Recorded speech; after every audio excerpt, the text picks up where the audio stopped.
Hello and welcome to Bringing Education Home. I'm Herb. And I'm Christina. And together we bring you experts and ideas to help grow healthy, happy, successful families that are both inside. And outside the box. If you like the show, be sure to follow Christina on Facebook. And please leave us a like review on your favorite podcast platform. I now have the pleasure of introducing Lee Smith. Lee is an inspirational speaker, six-time international best-selling author, and creating of The Candy Method, a proven framework that transforms self-talk from self-doubt to self-direction. She helps women entrepreneurs and professionals quiet the inner critic, amplify confidence, and step into bold leadership. With over 30 years of personal growth and positive psychology research, Lee equips audiences with practical tools and inspiring stories that create immediate shifts in mindset and performance. Welcome, Lee. It is a pleasure to have you here today. Thank you so very much for joining us. Thank you so much. I'm excited to be here and share my insights on rewriting self-talk. That is so amazing. And then one of the things that we love doing with our podcast is reaching out to the different kinds of moms, different kinds of parents that we have in the audience, right? So we have our homeschool parents, we have our public school parents, we have our people who go to work 9 to 5 every day. And then we have our entrepreneurs, because a lot of entrepreneurs is like, oh yeah, I can homeschool now because I have this flexibility. And so it's wonderful to have someone like you come in and just kind of really share some of the things that can help all of our parents in some ways. And for those entrepreneur parents, they maybe take another good step forward in their business and their family. So again, thank you and welcome to the show. Oh, my pleasure. Wonderful to be here. Let's start with the passion, the pivot. What happened in your life that caused this pivot into this passion of sharing about what you do? Yes, thank you. Wonderful question. I think the turning point for me was when I was standing on a lava beach in Hawaii. I was there with my family. We had 23 days. Yes, that is 23 days in Hawaii across the 4 main islands there. And that meant 22 sunsets. And there was one particular sunset where I was looking out. My husband was standing ahead of me with his passion for photography, and he had the camera and he's trying to get the light just right. My young teenage daughter at the time, she was at my side in my arms, and we were having our wonderful mother-daughter moment. And off to the other side of me was my grown stepson and his then girlfriend. And so I'm surrounded by people that I love in this beautiful paradise. And I'm thinking, what an amazing moment that I'm here on this lava beach looking at this gorgeous golden orb setting on the jewel sapphire horizon. The breeze is caressing our face. The waves are lapping softly at our feet. Who gets to do this? And I'm thinking and I'm thinking and I'm thinking, and then I catch myself thinking, because I was only thinking. Because my thought was, where's the feeling? There wasn't excitement, there wasn't the happiness, there wasn't anything. It was just this numbness. And proceeding through my thoughts and to keep it short for respect of time, I recognized I was in a depression. And that was not good enough. So I drew a line in the proverbial sand and said, well, there's a new year coming around the corner. I am going on a quest to figure out who I am.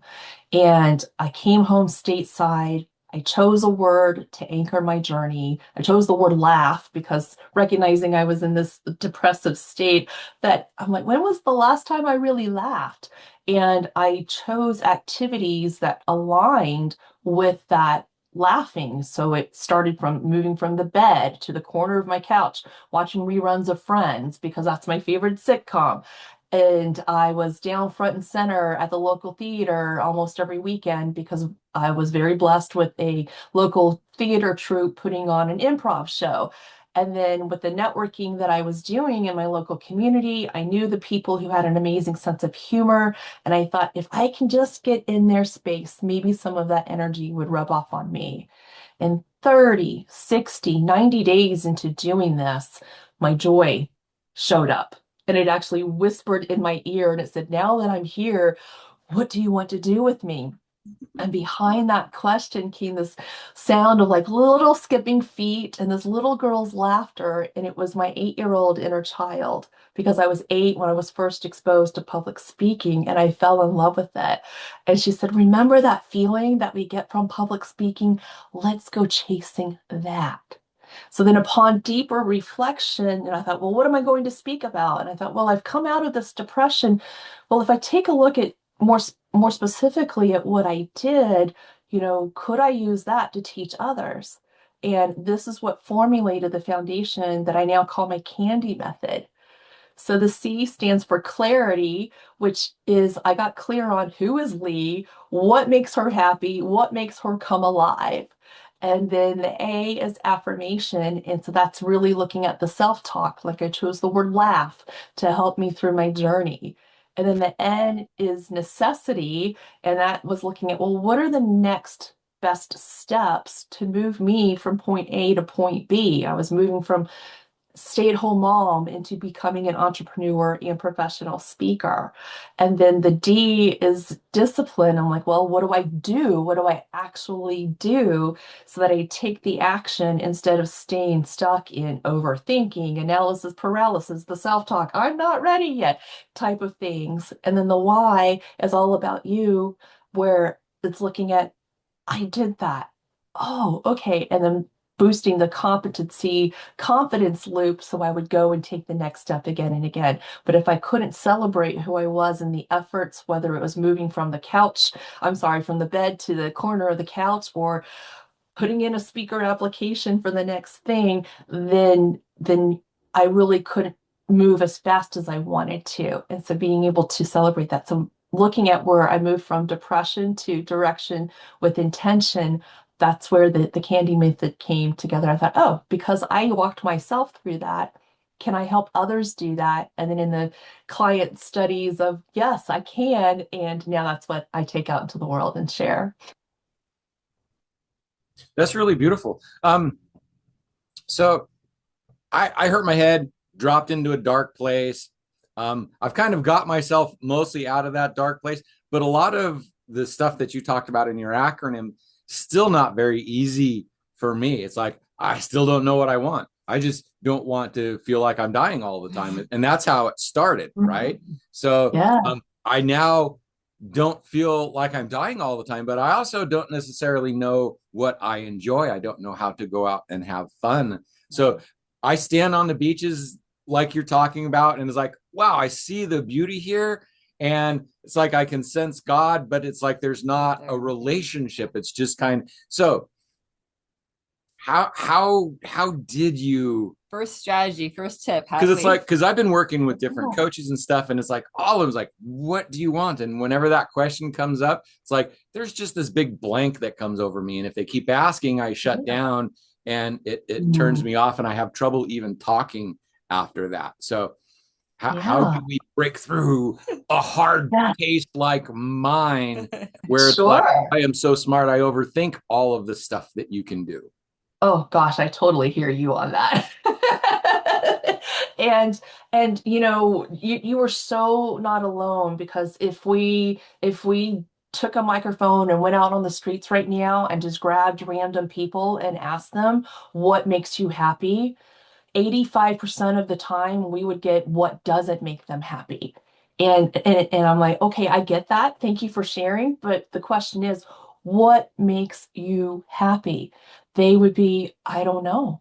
I don't know. And so it really is an awareness. So what I invite you to do is, when you can find a quiet space where you're not going to be distracted, and you're also in a physical state of like, hey, I do feel pretty good. It doesn't have to be screaming high energy type of place, just where, hey, things feel pretty good. I feel like I can let my thoughts flow. And if you can grab a piece of paper and a pen or pencil, and either doodle, because drawing is great, and I don't care if it's a 5-year-old stick figure type of art, whatever makes sense for you, or you can just stream of conscious write out, hey, what makes me happy? what lights me up? What makes me feel excited in a jump out of bed type of sense? And just allow it to flow. And as you're writing or drawing, you don't judge it. Nope, not allowed. You're just allowing it to come out. And so whether you're like, oh, I don't like my handwriting right now, or I don't like that word, I want something else, or I don't like that you're like, nope, that's not allowed right now. And you just keep going and you just keep going until like, okay, I think I have exhausted everything. And then walk away. 15 minutes minimum, give it 24 hours even, and then come back and take a look at that. And again, we're not judging any response. We're just looking, okay, is there maybe 1 to 3 things that I've drawn or listed here that really stands out for me? And then, check in your heart center. How does that make you feel? Like, do you feel this positive vibration completely through you, or is it just eh? And if it's but maybe it's something that you do want to play with, you don't have to disregard it completely. Like, well, let me go try that again. Maybe it's been a while. Something like that. Another thing that you can do again where you can just have that open space, because that's what's really important, is allowing yourself this holding of a space where you can just be without judgment, without feeling like there's an expectation or a demand of you. You're just in that space of being. And then, like, okay, when I was a kid, I can think back to my childhood, like, what kinds of things did I really enjoy doing? And, was it playing sports? Was it running around and you're just playing all different kinds of games, whether it was hide and seeks, 7 Up, Heads Up, or, board games because you like putting puzzles together, or you liked drawing or paint, whatever it happened to be, or you're like, I was very introverted and I just like to keep to myself. And so I liked playing with Legos or just draw or reading a book in a corner, whatever, again, comes up. Try to think about, what did I enjoy? Because a lot of times we really are inner children with these human bodies, and we're trying to just sort it all out. And when we can come back to that place of like really, what made us happy as kids, that can play into our adulthood. And when we find out what it is that makes us happy, we can move into what I call ikigai, which is a Japanese learning of looking at, what is it that you enjoy doing? What is it that the world needs? What is it the world is willing to pay for? And what is it about that you love that you can, take out into the world that fits all of those four pieces?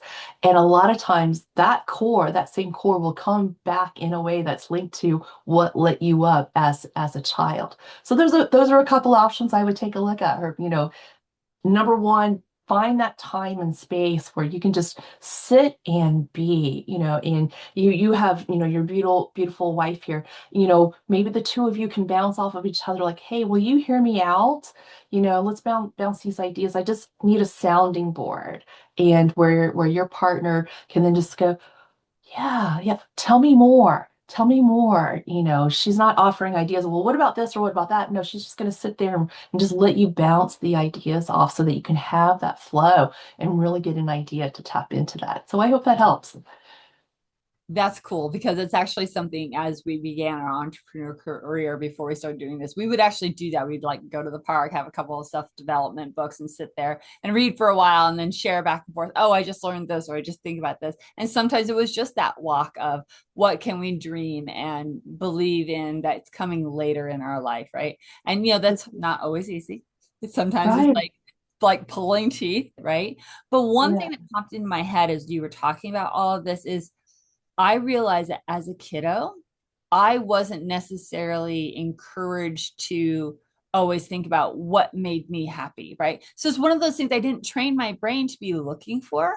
So my families who are listening right now is take these ideas, sit down, have a drawing party and say, hey, everybody right now, family time, we're going to draw what makes us happy. And then maybe share about it, right? Because that way the kids are already tuning into that and hopefully moving forward in their life, and maybe the parents can get unstuck. Yes, exactly. Exactly. And I can totally relate to that. I grew up with a tiger Asian mom. So she was really drilling in, like you're either going to be a doctor or a lawyer, you're going to be a doctor or a lawyer. And even in the later years in my high school years, it's like, no, that did not light me up. And I'm like, I realize I'm going to end up disappointing you, Mom, but no. I thought I was going to pursue becoming a flight surgeon of all things, and I realized it was a hat that was not meant for me. And I had to really dig into myself of what is it that I do want to do? And I did the very exercise that I talked about. I was in college and I sat down, I'll never forget, and I just had a piece of paper and I just, what do I like doing? What I have fun with? And I had like this mega list of things because I do like trying all different kinds of things. Uh-huh. And then when I got done and I took a break and then I came back and I'm like, okay, but what is it that I really love? And I was able to pinpoint a couple of things and it came back to public speaking. I love public speaking. Okay, great. Well, I can monetize that. Okay. Now it's years later where that's actually coming into fruition. But even then I sat down with it and now raising my kids, and I was very blessed to be stay-at-home mom. It was a conviction that I followed through on. And then my daughter was so brilliant that none of the schools here were the right environment for her. So then I did turn to homeschooling her. And I loved letting her lead, like what lights her up. And then we're going to go in the direction of learning those things and making sure she was getting, the basics that she needed. But if we were going to explore, it's like, okay, well, what does get her excited? And That's one of some the of basics that we actually teach I about love. education at home. It's like, yes, do not replicate school at home. Homeschooling no, is not school at home. You're not yeah. sitting them down and teaching them history and this and that. And what you do is you follow what they like to do. And then it's like, oh, you want to read about that? Oh, do you want to go see someone? And then they pull it in because, oh, I can read about this. Then they want to read because now they can find out more. So that's actually one of the core things that we actually Work help with. parents, It's like, yeah. every Yeah. kid is in charge of their own education in a way, because even now it's like, what makes you happy? As an adult, now go learn how to do that again. Exactly. And that's what I was going to share too. It's like, why aren't we replicating that for ourselves Oh, I as got an adults? answer to that because I'm Gen X. I'm Gen X. We didn't get that information. We were all like, both of our parents were the first generation where both of our parents were out working, and we were left on our own, and we had to figure most of it out. Now, Exactly. again, I'm different. I'm different. I also found out that I'm an INFJ and I'm what's called highly sensitive. So I am good at a lot of things. And so for most of my life, it's like, oh, I'm good at this. That must mean I enjoy it. So there's a lot of things that I'm really good at and that I did because I'm good at, but I don't necessarily know whether I liked it or not. And then all of the stuff that I did like, there was a lot of stuff that I don't like about it at the same time. And that's part of what an INFJ does. It's like there's really very little black and white in an INFJ personality. It's more like, ooh, 51%, great. It's not like 49.5 or 49.75, because everything is always almost down to a 50-50 decision. It's like, this is what I like, this is what I don't like. Do I want to do it or not? So there's that sense of enjoyment, and even of things that I enjoy. I loved snowboarding. That's how I hurt my head, ruined my life, loved it, let it kill me, actually.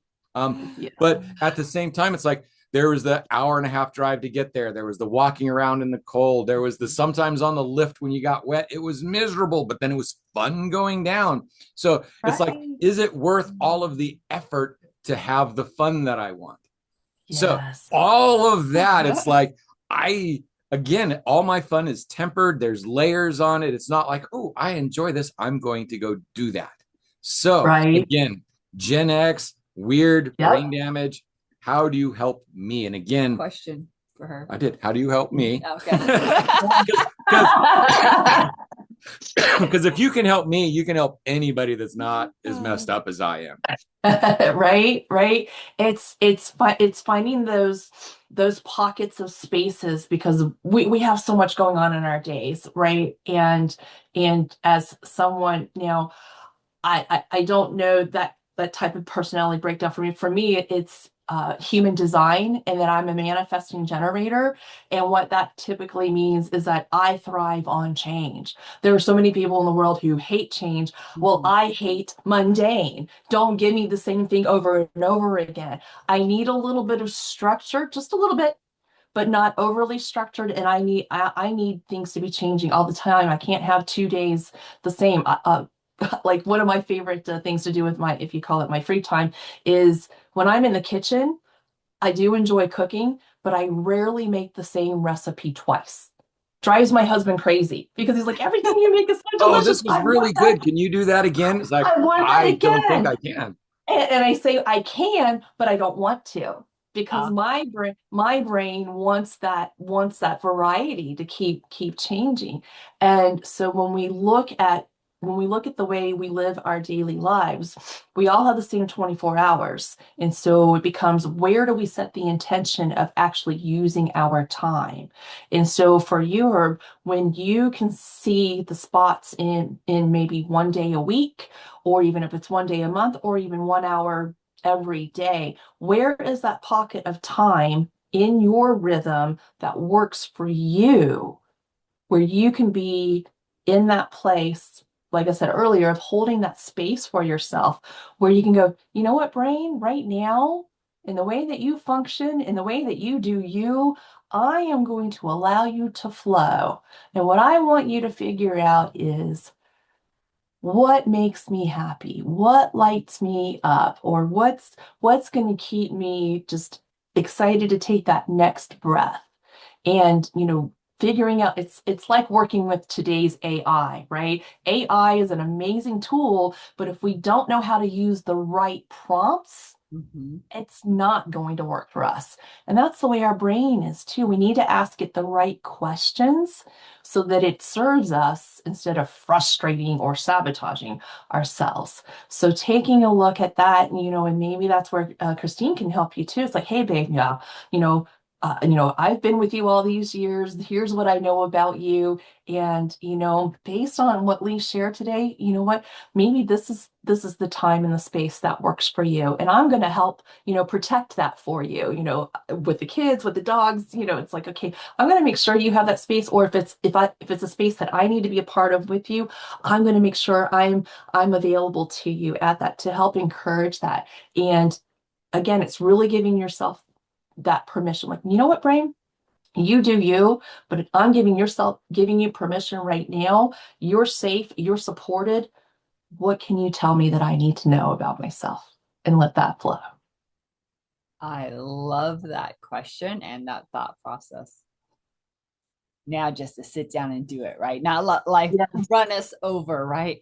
And again, putting it back into the family space, let's model that and have our kids do it too as they're younger, so that they get these habits, get into these things of looking forward to it. Yeah, I would love Absolutely. Yeah. So this is going to sound kind of interesting, but one of the things that gives me the most sense of satisfaction and accomplishment is actually helping other people, and it has nothing whatsoever to do with me. So I get a sense of satisfaction. I get a sense of, okay, life is kind of worth it now because I'm helping somebody, because I'm not worth helping myself. So I feel better helping somebody else because it's least life is getting better for somebody else. So kind of a weird backwards way of putting myself down by helping others, but feeling better by helping others. So it's kind of weird that that's where my best satisfaction comes from, is in serving others because of how I feel about myself. Do you run into that with people? And is that pretty common? Well, I'd like to challenge you on, can both be true? Can you be worthy of helping yourself while at the same time you're giving of yourself to helping others? That's a really fun question that I actually deal with a lot, because I'm also I give it to God. God gives me my worth. It is not me. And I forget that. And that's why I like helping other people, because I can see God in the other people, and that's what I am working with. But when it comes to me, I don't have as easy a time seeing myself the same way I see other people. Yes, yes. And here's an exercise that I love doing with my audiences. And what I invite them to do is think about one person. There may be many. I totally get that because I have that myself, but think of one person that you genuinely admire and come up with 1 to 3 traits, anything about them that, why do you admire? What is it that you admire about them? And it's what you see in that person about, it's like, oh, I respect that. Oh, I want to be that when I grow up. I love it. Can I be you when I grow up? That's what I say to the people that I admire. I'm like, can I be you when I grow up? And so it's like, what is it that you admire about them? And the truth of it is that you cannot see those things in other people unless it's a part of you first. So, or you just said, I see God in other people. Well, how are you capable of doing that? Because God is in you. Oh, very much. Yeah. And so, can you see God in you? And you know that God pours worth into you. So then, if you are saying, I'm not worthy, well, that's being disrespectful to God. So, when you say, I honor the worth that you pour into me, God, then it's like, okay, yeah, I'm worthy of being helped, or I'm worthy, of receiving learnings from others, and that allows me, as my cup is getting filled and overflowed, to then pour even more into the God that I see in other people around me. Remember, I'm going to add that to my future story. Yeah. So I have a future story. So I write it as Yeah. like, this is what I want to be. And so Yeah. working on that now. So again, the stuff that you're talking about, I'm actively engaged in my life, which is also why I'm very happy to be having this conversation. Yes, yes. If I can touch on that, I have a little framework that I would love to share with you and the audience. And I use these Scrabble letters here to share. And for anybody who's just listening, if you're in a safe space where you can write this down, you can write out the word reactor. And I am on a mission. This is my assignment, is to create the transformation for the reactors. The reactors are the ones going around. I don't know what makes me happy. I'm just going around life like reacting to what I think of today, or what I think society thinks I should do, or what my family thinks I should do, what have you, right? And so they feel like they're putting up fire after fire. They're trying to check off the to-do list. They're busy, they're stressed, they're overwhelmed. They're living by what I call circumstances and convenience. And they feel like the letter C in the word, where they feel stuck in the middle of all the things. And what I do in my work is I say, let's take a beat. Let's find that safe space to take yourself out from your normal environment and see yourself for who you really are. The amazingness and the brilliance that you have, and what I call the 3 Gs: your genius, your gifts, and your greatness that's within you that makes you you. And when you see yourself first, that's where the real magic happens, because when you do that, everything else falls into place. You see what matters. You see what is priority. You see what is important. You are able to set the boundaries to know what to say no to what you can say yes to. And instead of living by convenience and circumstance, you are now living by commitment and congruency with who you are meant to be. And so instead of being a reactor, you are now transformed into the creator. And that's honoring the creator within you, right? The almighty creator.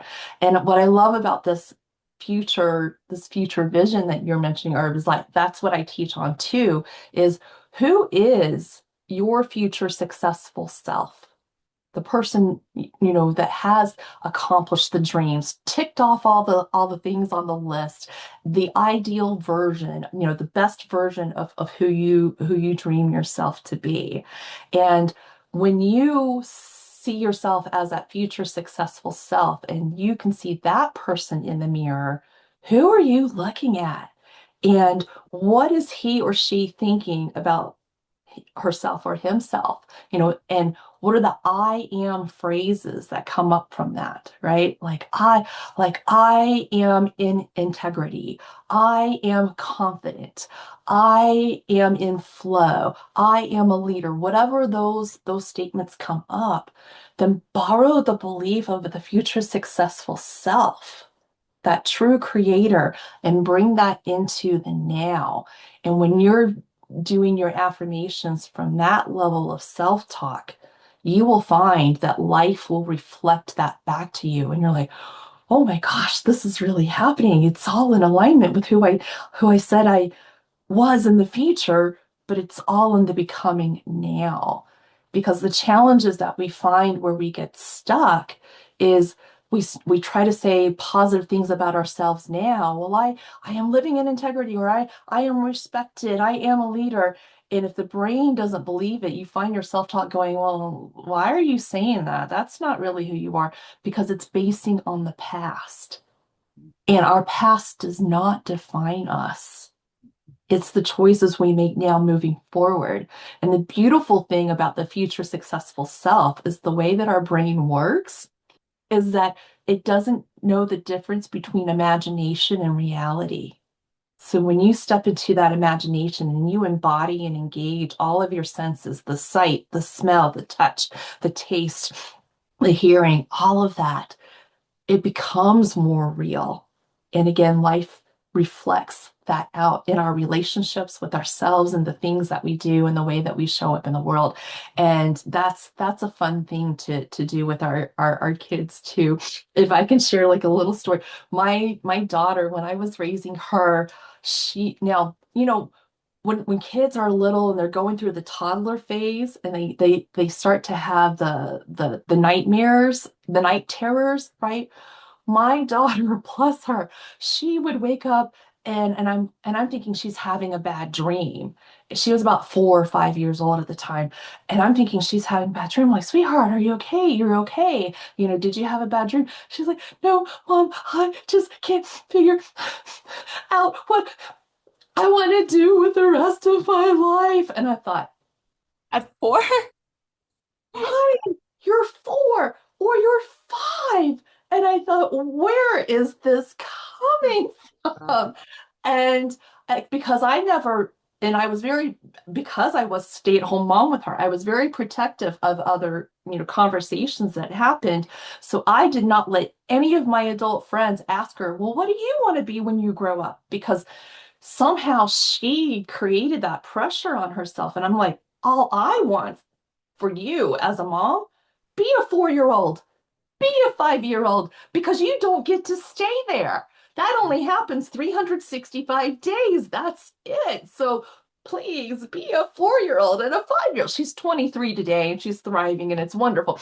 But it's like, but at that time I was like, oh my goodness. So be mindful with our kids, but also explore that, it's like, okay, so like next week, if they're preparing for a test, well, like, let's see you acing that test because you know what you've learned. You're such an amazing student and you've accomplished these things, or you're teaching this to your peer because you understand, the math or the science or the writing, whatever it happens to be. It's like, what does that feel like? And so we can, nurture our kids that way and start giving them that repeated patterns of looking at things like, well, if I look at my future successful self, how does it feel now? Instead of, I don't know how to figure this out. We can shift that energy, from that stress and overwhelm into, well, let's stop being the reactor and let's like, how can we be a creator in this situation and using that as a tool for ourselves? I love that connection to the kids. So thank you for making that, because the other thing that's running through my brain is,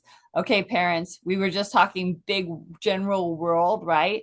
But if you're intent on becoming a better parent, a more thoughtful parent, let's do the same exercise as you. I am a calm parent. I don't react. I am curious about what's happening instead. I can move through our day and adjust whenever things go sideways without, blowing up or being anxious, right? Put your parenting hat on and do those same kinds of things, because that will really impact your family and your kids as well. Definitely. Definitely. Awesome. Yeah, so that also related to that A in your acronym of Candy, that affirmation. And that's exactly, another way of saying this future story that we were just talking about, things like that. It's not the Yeah. affirmations of I'm great, I'm wonderful, I'm calm. It's really, like you were just saying, putting yourself in that future space. So it really Yeah. connects and works with your brain. Yeah. Yeah. So powerful. So powerful. When you use it the right way, right? It's all about using it the right way. Exactly. Awesome. And it was interesting because when you were talking about your 4-year-old daughter going, I don't know what I want to do with the rest of my life. Okay. So I've had that question. Like, say I'm 56 now. So for at least 52 years, so I still wonder what I'm going to do when I grow up, because it's like I can pretty much do anything I want. I'm a competent person, but it's like Right. after a while, it's like things seem to not hold my interest, or again, make the creator reactor. And I'm an idea guy. Yeah. So I have amazing ideas and I can see things that other people can and how to fix things. But getting started, if I don't get people to join in on me after a while, it's like, well, this must not be worth it because nobody else sees the vision. And Yeah. so a cooperative event really helps me move forward with stuff. Yes. And I kind of lost my question in the middle of that. Oh, well, I mean, Well, that's part of the reason why, like, even when you're like raising your daughter, you talked a little bit when our pitch about, getting together with other families and cooperatives and different things that can help spark that interest and help you understand that, yeah, I am on the right track, or, oh, I can try this instead with my kiddo if this isn't working. So that community, that collaborative work is just super, super important. yes, definitely, definitely. And my brain went in the direction of like, when you're thinking of the ideas, because I think different roles that we get to play in the world, that we have visionaries, the people who come up with these amazing ideas, and then we have the executioners, the people who can actually take that idea and they're like, oh, I know how to put together the mechanics to actually implement and execute those ideas. And so maybe it's tossing, up to God, or out in what I call the universe space, and saying, well, who do I need to know that would love this idea, and they want to implement it, or who do I need to know who can help me, sort it out pen to paper, so it's not just in my head, and who would want to play with that, and that could be that could start to show up. You never know where those people are going to come from. Sometimes, many times, and and then with the change, where I talked about loving the change, where it's like I need that in my life. And so being open to that and going, it's okay to change, or having those moments of like, well, I'm kind of coming up empty-handed right now as to what is making me happy, and just like knowing that too will pass. You don't stay there, right? It doesn't stay of like, I can never figure out what's going to make me happy. Well, first, we're not going to say that, because we're not going to own that. We're just going to say, so it's not happening today. Yep, I'm going to be open to that tomorrow. And in that even the variety that you bring is a gift in of itself. And so finding out, well, then what is that best next step that I can take, where either I can explore that or I can hand that off to someone, because maybe the ideas that come to me aren't meant to stay with me, but they need to be expressed in some way or another. Well, who needs this expression today? And and being open to receiving those people who then show up in your life. They're like, I just need a new idea. Well, you know what? The other day I was thinking about this. What? Wait, that's just the idea I was looking That for. happens a lot. So you're describing something so there's a lot of times where it's like, wow, I really want this out in life, but I don't want to do the work. So I tell everybody about it. Yeah. Things that I say, people Then that I've dealt with, up. I've seen stuff that I've talked about with people show up on their web channels, and suddenly it's like they're running off with it and doing amazing things. And it's like, wow. And then the part of me is like, no, I wanted that out there because that needed to be out there. It's like, I wish I could have somehow done it, profited from it, made my life better by it. But in a way, I did, because I made everybody's lives better. And I hear it come back to me. And that gives me, it's like, yeah, okay, I know that I had an impact. And so I Exactly. do the way I am, the way I speak, the way I interact with people, because of the way I hurt myself. I'm honest in a very uncomfortable way. That the things come back to me in different ways. And it's like, wow, that I had an impact there, and it's coming back from somebody that I didn't even know at the time. Stranger comes up and tells me something that I started on a path, and it's like, that's fabulous. Right. I love that. And then it's Yes. like, man, where's my money? We're getting there, Ben. We're getting there. Yes, it will happen. It will Yeah, happen. so I for sure. tend to give everything away, and Yes. I get a lot in return, and there's a Yes. lot of value that I have in that.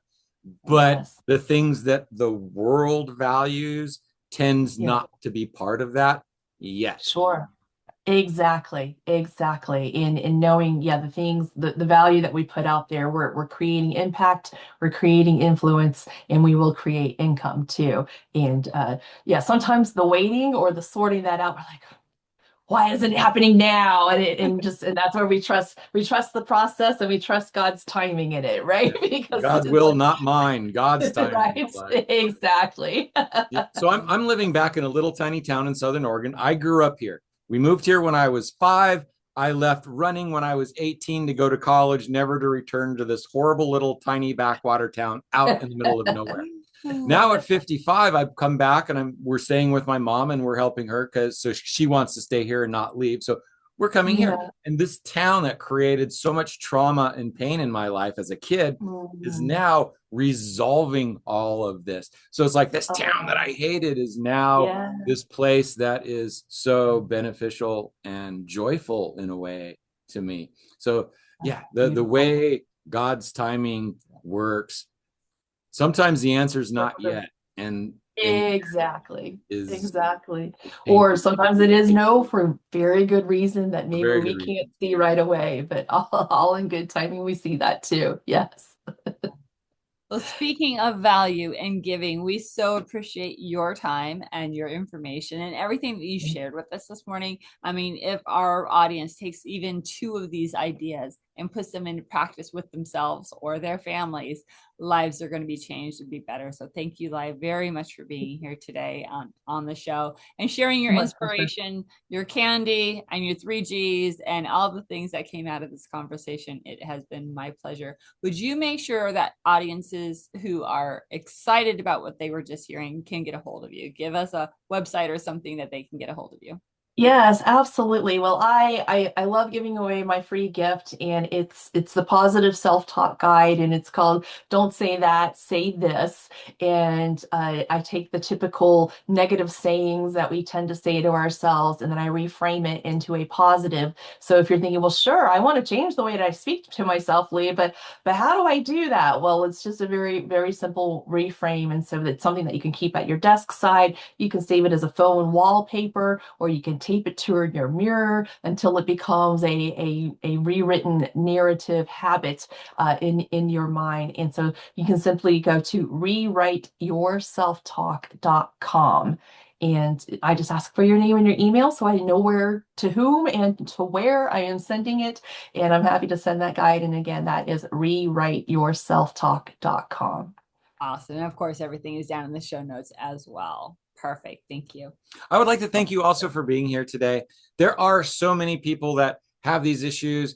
Things that I know and say and do, but I haven't been able to do what you do and put it out there like that. You know, she does this. I just show up and ask questions. So even in this is more about her. So you are out there doing it. You are putting in the work. You are fighting the dragon, gathering the gold, and then bringing it back to the community to share with others. And that is the hero's journey. There's so many people that get the gold and then just, that's what I would do. I want to just walk around out in the woods for the rest of my life and be in the sunshine and just be amazed at what I see and not have to deal with any of this. That would bring me joy and happiness, right? But you're out here and you're fighting the dragon and you're bringing it back and you're helping people. And that is amazing. And that is what heroes do. So thank you for being on our show today. And thank you for being a hero and actually making the world a better place. Thank you, Herb. And I want to leave you with this one little bit that I love to do with all of my audience too. And that is, I see you and I celebrate you. Make it a great day.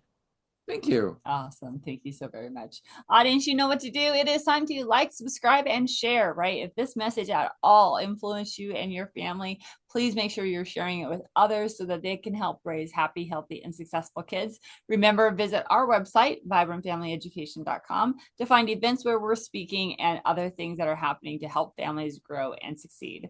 Until next time, bye for now. Bye for now. Hello and welcome to Bringing Education Home. I'm Herb. And I'm Christina. And together we bring you experts